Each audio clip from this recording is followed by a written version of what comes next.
अस्सलाम वालेकुम क्लास। उम्मीद करता हूँ कि आप सारे के सारे खैरियत से होंगे और अल्हम्दुलिल्लाह अपने अपने घर पे नेट देकर बैठे होंगे।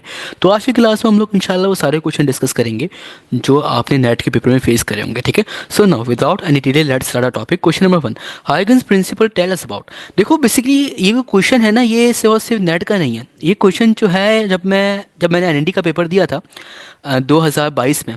तो 2022 में जब मैंने एनआईटी का पेपर दिया था तो मुझे ये क्वेश्चन वहाँ पे नज़र आया था और वो बेसिकली जो है वहाँ पे आया हुआ था। आई थिंक सो मैंने दिया था राउंड 1 था या राउंड 2 था, मुझे वो सही तरीके से याद नहीं, लेकिन ये क्वेश्चन था। ठीक है, इस क्वेश्चन ने बेसिकली था कि आपके पास जो हाइगन्स है वो किस चीज़ को सपोर्ट करता है। देखो हमारे पास जो हाइगन्स है ना, पहले तो ये हाइगन्स क्या है, ये हाइगन्स जो है साइंटिस्ट का नेम है। ठीक है, ये हाइगन्स जो है ना, जो ये सपोर्ट करता है ना, बेसिकली ये हमारे पास जो है वो वेव नेचर ऑफ लाइट को हाइगन सपोर्ट कर रहा होता है।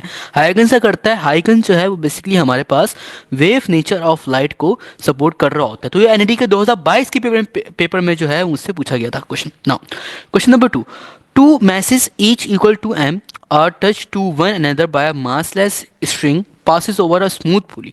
The tension in the string is। देखो इसके अंदर सिनेरियो हमारे पास ये है कि अगर हमारे पास जो ये दोनों के दोनों जो मासेस हैं, अगर ये हमारे पास जो है वो रेस्ट के ऊपर हैं, तो उसमें सिनेरियो ये है कि उसमें इन दोनों का जो मेरे पास मास होगा वो ऐड होगा सबसे पहले, और मेरे पास टोटल टेंशन आ जाएगी।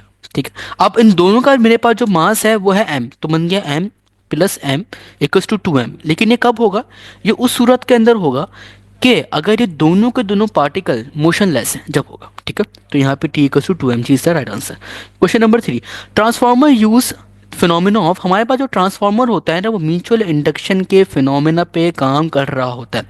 म्यूचुअल इंडक्शन में क्या होता है, म्यूचुअल इंडक्शन में हमारे पास ये होता है कि एक कॉइल का जो प्राइमरी कॉइल है उसका हम लोग मैग्नेटिक फ्लक्स चेंज कर रहे होते हैं। तो जो मैग्नेटिक फ्लक्स होता है हमारे पास प्राइमरी कॉइल का, वो लिंक करता है सेकेंडरी कॉइल के साथ। ठीक है, देन उसके अंदर जो है हमारे पास ईएमएफ जनरेट हो जाती है और उसके अंदर करंट जो है वो इंट्रोड्यूस भी हो जाता है। ठीक है, तो हमारे पास जो है म्यूचुअल इंडक्शन का बेसिकली हमारे पास जो फिनोमेना है वो हमारे पास ट्रांसफार्मर जो है वो ऑक्यूपाई कर रहा होता है। और साथ ही साथ ये जो हमारे पास म्यूचुअल इंडक्शन है, ये हमारे पास Faraday law of electromagnetic induction है। तो हमारे पास जो फिनोमेना है वो इलेक्ट्रोमैग्नेटिक इंडक्शन भी है, तो यानी कि इसका आंसर जो है मेरे पास बोथ है।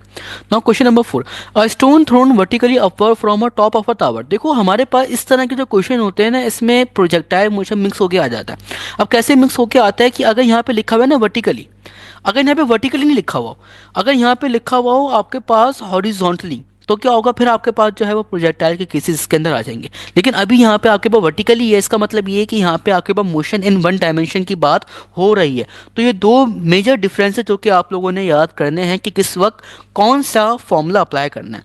लिखा हुआ है stone thrown vertically upward from a top of a tower, उसकी जो वेलोसिटी है वो है u।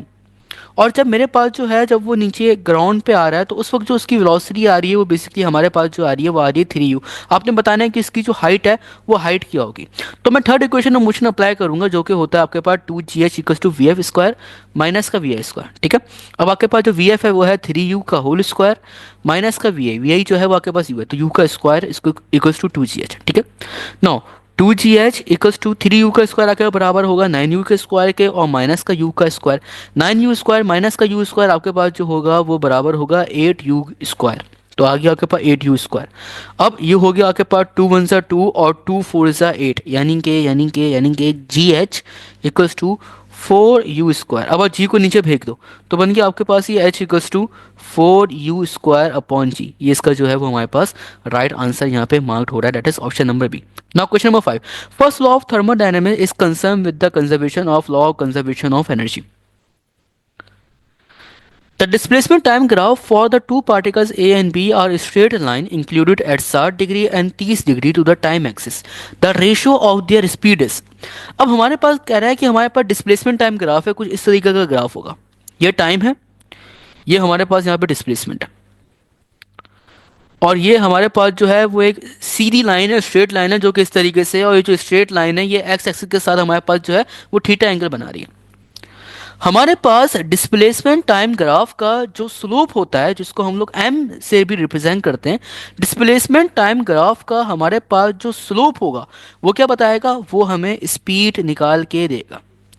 Similarly velocity time graph का हमारे पास जो स्लोप होगा वो हमें एक्सीलरेशन निकाल के देगा।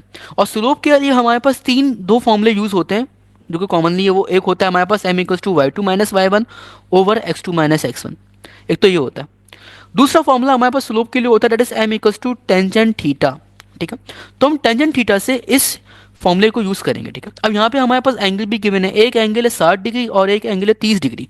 यानी कि हमारे पास m1 जो है वो टेंजेंट 60 है और हमारे पास जो m2 यहाँ पे आ रहा है वो कितना है, वो हमारे पास है टेंजेंट 30 डिग्री। ठीक है, अब हमारे पास जो है वो टेंजेंट 60 डिग्री किसके बराबर होता है, टेंजेंट 60 डिग्री जो है वो हमारे पास बराबर होता है अंडर रूट 3 के। और हमारे पास जो टेंजेंट 30 है ये हमारे पास आई थिंक से बराबर होता है दैट इज 1/√3 के। ये हमारे पास इसके बराबर होता है टेंजेंट 30 डिग्री। ठीक है, अब ये जो अंडर रूट 3 है ये ऊपर चले जाएगा और आपके पास ये बन जाएगा that is under root 3 multiply by under root 3। ठीक है, अब जब दो रूट आपस में जो है वो मल्टीप्लाई हो रहे होते हैं तो उनको एक जगह पे हम लोग लिखते हैं, तो बन गया ये आपके पास under root 3 multiply by under root 3। ठीक है, अब ये दो पेयर बन के एक बाहर आ जाएगा तो बन गया आपके पास ये 3। तो यानी कि इसका जो आंसर है वो आपके पास ऑप्शन नंबर बी आपको दिखाई दे रहा होगा। नाउ क्वेश्चन नंबर 7, आपके पास जो टू मैन्स हैं रेशोज, इसको मैं दोबारा भी सॉल्व करा देता हूँ।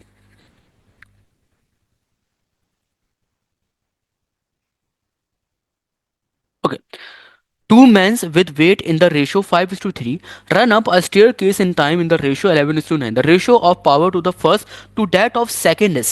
अब हमारे पास जो पावर का फॉर्मूला होता है वो होता है P equals to W over T. ये W क्या है, ये W हमारे पास वर्क है। ठीक है, W क्या है, W जो है बेसिकली हमारे पास वर्क है और वर्क का फॉर्मूला हमारे ओपन होकर बनता है P equals to F D over T. ये जो D ओवर टी है इसी को बेसिकली हम वेलोसिटी कह रहे हैं, यानी कि P equals to F V. ठीक है, अब हमारे पास जो पावर है देखो वो फोर्स के डायरेक्टली प्रोपोर्शनल है और टाइम के इन्वर्सली प्रोपोर्शनल है। हमारे पास जो पावर है वो फोर्स के डायरेक्टली प्रोपोर्शनल है और टाइम के हमारे पास जो है वो इन्वर्सली प्रोपोर्शनल है। यानी कि इसके अगर मैं रिलेशन बनाऊँ तो क्या वो बनेगा P1/P2 equals to F1/F2 multiply by T2/T1। Clear. अब आपके पास जो F1 है, ठीक है, वो आपके पास फोर्स को रिप्रेजेंट कर रहा है और जो वेट है वो भी आपके पास फोर्स ही होती है, यानी कि F5/3। और जो T2 है, T2 आपके पास ये रहा 11, सॉरी T2 आपके पास 9 है और T1 आपके पास जो है वो 11 है।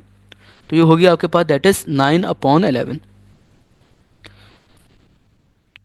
3 1 3, 3 2 6, 3 3 9 होता है, 5 3 15 और 15/11। यानी कि इसका जो आंसर है आपके पास P1/P2 का जो आंसर आ रहा होगा वो आपके पास आ रहा होगा 15/11, which is the right answer. Now question number 8, the work done by a force is defined as W equals to F dot S in a certain situation F and S are not zero but the work done is zero, from this we can conclude that. तो work done का formula क्या होता है, work done का हमारे पास जो formula होता है वो होता है P equals to F dot S. ठीक है, उसको हम मैं डी भी कहता हूँ, ठीक है, लेकिन यहाँ पे हम ऐसे ही कहेंगे। तो यहाँ के ओपन होकर बनेगा W equals to F S cos theta. अब वो आपसे कह रहा है भाई ने, वो आपसे कह रहा है कि हमारे पास ना फोर्स जीरो है और ना हमारे पास डिस्प्लेसमेंट जीरो है, लेकिन फिर भी हमारे पास वर्क डन जीरो है। तो इसका मतलब ये है कि उन दोनों के दरमियान का जो एंगल है वो कुछ ना कुछ ऐसा हो रहा होगा जिसपे ये दोनों जो है वो जीरो होंगे। दैट इज थीटा की जगह पे अगर मैं 90 डिग्री पुट करूंगा तो कॉस 90 आपके पास जीरो होता है। तो यानी कि कॉस 90 रखने पे आपके पास पूरा वर्क डन जीरो हो रहा है। इसका मतलब ये है कि हमारे पास जो फोर्स है वो डिस्प्लेसमेंट के यहाँ पे परपेंडिकुलर आ रही है। ठीक है, तो F and S at right angle. Question number 9, the kinetic energy, इसको भी हम दोबारा सॉल्व कर लेंगे, कोई मसले की बात नहीं। The kinetic energy of a car 10 meter per second from 20 meter per second compare with that required to accelerate from 0 meter per second to 10 meter per second is. ठीक है भाई, I am not that one teacher कि मेरे पास जो है वो solution पहले से जो था उसके बाद जो है मैंने उसी के ऊपर समझाना शुरू कर दिया। ठीक है, मुझे ऐसा नहीं आता समझाना। ठीक है, और सिमिलरली जो है वो समझ में भी नहीं आता, क्योंकि जब तक आप खुद नहीं करोगे, ठीक है, तो फिर जो है फिर मुश्किलात होंगी हमेशा ही हमेशा। देखा हुआ energy required to accelerate a car from 10 meter per second to 20 meter per second compare with that required to accelerate is from 0 meter per second to 10 meter per second. हमारे पास जो काइनेटिक एनर्जी का formula होता है वो होता है that is K dot equals to half M V square. यानी कि हमारे पास जो काइनेटिक एनर्जी है वेलोसिटी के ऊपर डायरेक्टली डिपेंडेंट कर रही है। तो यानी कि काइनेटिक एनर्जी हमारे पास वेलोसिटी के डायरेक्टली प्रोपोर्शनल है और स्क्वायर के साथ है। तो ये हो गया आपके पास K dot E one upon K dot E two equals to V square upon V square, V one square upon V two square. ठीक है, और वी स्क्वायर जो है का बराबर होकर बनेगा वी टू स्क्वायर माइनस का V one square upon V two square minus का वी वन स्क्वायर। अब आपके पास काइनेटिक एनर्जी वन, जो पहला सिनेरियो आपको जो है वो गिवन है, उसके लिहाज से आपके पास जो पहली काइनेटिक एनर्जी है वो आ रही है, दैट इज ये V1 है, ये आपके पास जो है वो V2 है, ये आपके पास V2 है, और ये आपके पास जो है वो V1 है। ठीक है, तो ये हो गया आपके पास 20 का स्क्वायर माइनस का 10 का स्क्वायर अपॉन 10 का स्क्वायर माइनस का 0 का स्क्वायर। 10 का स्क्वायर आपके पास 400 के बराबर होता है, 10 सॉरी 20 का स्क्वायर आपके पास 400 के बराबर होता है, 10 का स्क्वायर आपके पास 100 के बराबर होता है। ठीक है, एंड देन 10 का स्क्वायर 100 और माइनस 0। तो 400 माइनस 100 किसके बराबर होता है? 400 माइनस 100 के बराबर होता है 300 के, और 100 माइनस 0 आपके बराबर होता है 100 के। तो जीरो से जीरो मर जाएंगे और आपके पास आंसर आएगा 3, यानी कि आपके पास जो रेशियो है काइनेटिक एनर्जी 1 का और काइनेटिक एनर्जी 2 का, वो रेशियो आपके पास जो है वो 3 के बराबर आ रहा होगा। तो मैं कह सकता हूँ कि आपके पास जो पहले वाले केस के अंदर जो काइनेटिक एनर्जी है वो 3 टाइम्स होगी आपके पास दूसरे वाले काइनेटिक केस की काइनेटिक एनर्जी के, that is 3 times the right answer. Question number 10, what is the energy band gap of silicon and germanium respectively in electron volt wait. हमारे पास जो सिलिकॉन और जर्मेनियम का जो वोल्टेज होता है, जिसके ऊपर अगर हम इनको फॉरवर्ड बायस के अंदर कनेक्ट करते हैं एंड देन करंट हम लोग जो है वो अप्लाई करते हैं, सिलिकॉन के लिए हमारे पास 1.1 होता है, जर्मेनियम के लिए हमारे पास 0.7 होता है। Option number is right answer. This is all about कि वो एमसीक्यू जो कि आपसे नेट के बारे में पूछे गए थे। ठीक है, सो या thank you for watching this video and thank you for attending this lecture. ठीक है, जज़ाकल्लाह, take care of your self, अल्लाह हाफिज़।